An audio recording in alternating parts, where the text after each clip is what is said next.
White. Welcome to TezBytes. TezBytes is presented by TezTown, a community on the Tezos blockchain. This episode is sponsored by Tezos Commons. Today's topic is more about blockchains. All blockchains have at least 5 things in common. Infrastructure, which is the hardware that the blockchain runs on. Networking, which includes node discovery, information creation, and verification processes. Consensus, which could be proof of work or proof of stake, and we'll talk about that more in another video. Data, which is the transactions formed into blocks of information and added to the blockchain. Application, which could be smart contracts or decentralized applications, and we'll talk about that more in another video as well.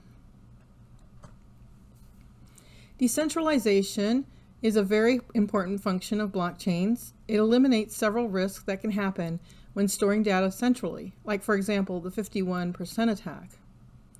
Data quality is ensured by replication across the nodes. It makes it very hard to hack into a blockchain. Time-stamping schemes add an extra layer of security. Permissionless blockchains are public. They're open to everyone with no access control. Applications can be added without the approval of others. It's used by Bitcoin, Ethereum, and many other cryptocurrencies. Permission blockchains are private. In order to access, you must be given permission by the entity operating the blockchain. Many people do not consider this a true blockchain as they do not rely on anonymous nodes. They are more like traditional corporate databases. This video was presented by TezTown and sponsored by Tezos Commons.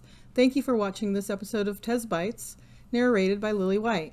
Please follow and like for more videos about Tezos, cryptocurrency, blockchains, NFTs, and other related topics.